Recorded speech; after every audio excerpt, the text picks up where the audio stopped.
Three-word game. I mean, we only get 3 words. Can you describe every NFL game in just 3 words? And we think you can. Here you go. Seahawks and Bills. Russ got cooked. 7 giveaways in his last 3 games. He's pressing. He has to. They have no running game. The defense is brutal. Yesterday, he got hit a lot. And to Seattle, that's the shot he took. Here's another thing. Are Seattle's running backs ever healthy? What is going on? When's the last time they had 3 healthy running backs? They're down to their 4th guy again. Broncos at Falcons. Dance party over. Drew Lock has some nice fourth quarter numbers. He's been horrible in the last 2 games in the first 3 quarters. Stop dancing, win games. This is my thing. Be great before acting cool.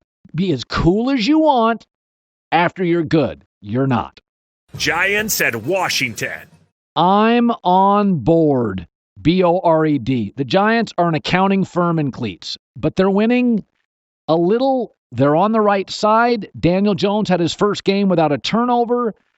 7 of their 9 games this year have been one-possession games. I think you can say they're the Dolphins of last year. They're buying into their coach. They need to get a little more explosive on the perimeter offensively, but I think their offensive line's good enough. They need Saquon back, but I like what I see. Bears at Titans. Bears on brand. Didn't score until the 4th quarter.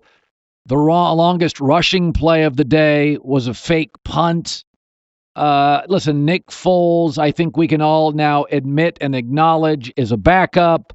It should not be this hard. I like Matt Nagy, but offense is not this hard. It's almost time to go back to Trubisky and just run the football to establish any kind of running game whatsoever.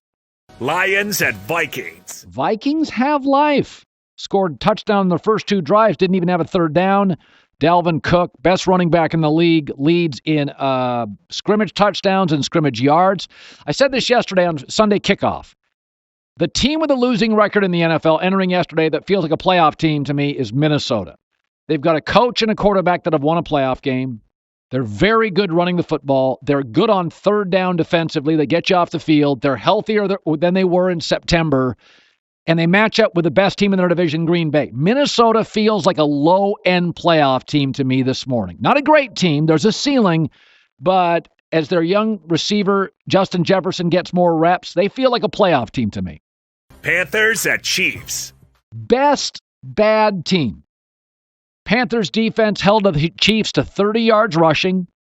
This is what I always said about Teddy Bridgewater. He's a lot closer to Drew Brees than anybody wants to admit. No mistakes. Not going to beat you down the field.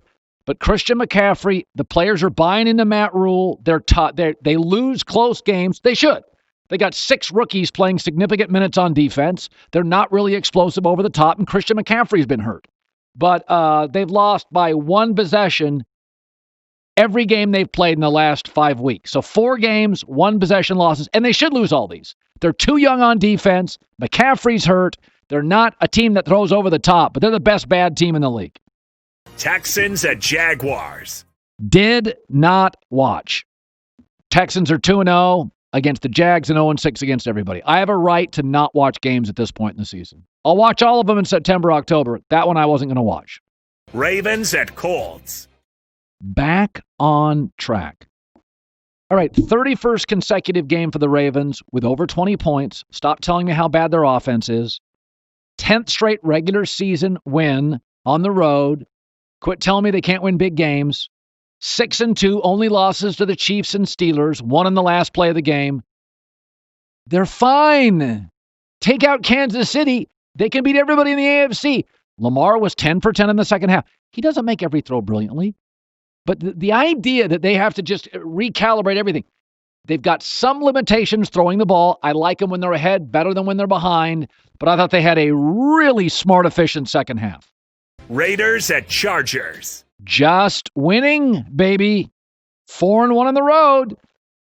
They are second to the Kansas City Chiefs on scoring drive percentage, meaning they get the ball. How often do they score any points when they get the ball? 52% of the time. Only Kansas City is better. I'll tell you what, at running back, tight end, they are spectacular. Their O-line has always been better than people think. And there's something about teams that win when you don't think they should. They just won yesterday. Raiders are winning those kind of games. Chargers are losing those kind of games. Steelers at Cowboys. 8-0. I mean, listen, Ben Roethlisberger was limping. They trailed most of the game. It's kind of embarrassing. They were 14-point favorites. They're Pittsburgh. They won. They're Pittsburgh. They play down to their competition.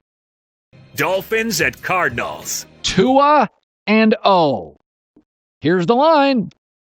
Tua, 20 for 28, 250 yards, 122 passer rating, not thrown an interception. Also, let's be aware of this. That's not a very good offensive line. That is a very pedestrian. It's the weakness of the Dolphins right now.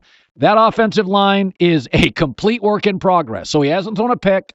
Looks totally under control. Very composed. With a bad O-line. Saints at Buccaneers. What the hell? Worst loss of Brady's career. No game plan. Ran it 5 times total. One of those was a kneel down. Came out throwing the ball deep downfield. As Trent Dilfer said earlier, that's not who they are. That's not Tom Brady. I thought the symmetry between the coaching staff and Brady's skill set were bad. But again, they didn't do anything on defense either. It was bad. They just weren't ready to play in the biggest football game. In Brady's career, it was the 3rd worst passer rating. His first career game was 0 touchdowns, 3 picks, and 3+ sacks taken.